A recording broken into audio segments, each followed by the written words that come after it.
So a few years ago, I put out a video selling off a bunch of my gear, and the reason I did that back then, it was because I was transitioning from APS-C and Super 35 sensors to full-on full-frame sensors. That's when I picked up my FX9, FX A7S III at the time. Then I transitioned over to the FX3, FX6, and so I'm now in an ecosystem where I'm doing full-frame sensors, and now we're doing it again. We're not changing off all of our cameras, but I am selling off a bunch of our gear in this video because I have transitioned since then in terms of the type of work that I'm taking on and the kind of gear that I'm going to be needing. It's slightly different than what I currently have in stock in our arsenal right now. So I'm going to be selling off this equipment, not because there's anything wrong with it, but because I need to transition over to other gear that would be more usable for my use case scenario. So there's nothing wrong with any of this stuff.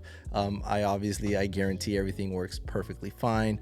In some cases, some of this stuff was used maybe a small handful of times, but I'm, still just got to make room for other stuff that I have coming in. So with all that out of the way, thank you guys for coming, and let's just get to the gear.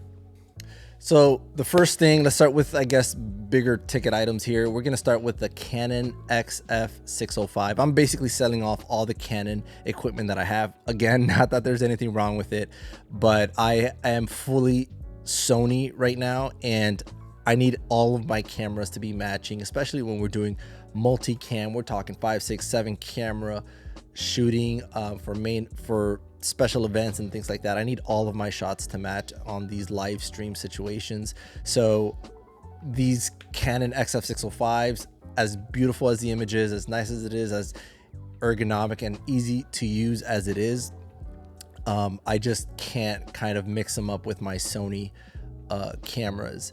Image quality is great. They have a lot of record options. They even have included inside the camera is a teleconverter built in, so you can get incredibly close to the action without having to change any lenses. All right, staying on the Canon side of things, I do also have a Canon PTZ. It is a Canon CR N300 4K NDI enabled PTZ camera.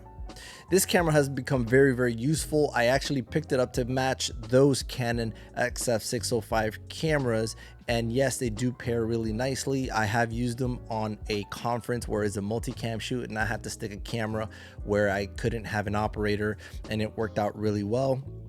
That's the reason I got that camera to match that exact scenario. Additionally, I also have the Canon RC IP100 remote PTZ camera controller.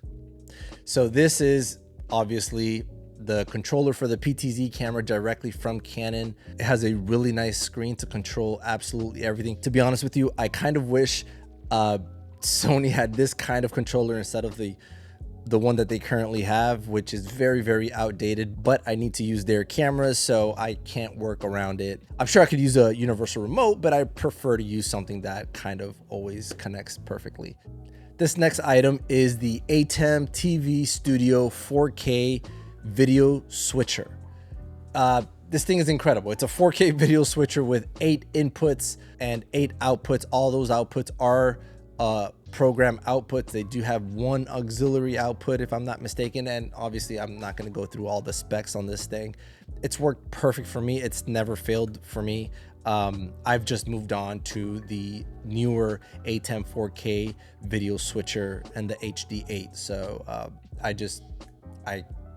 this has been great, but I've moved on to the new one. But this would be perfect for a house of worship or a church or whatnot. So that's going to be on the list as well.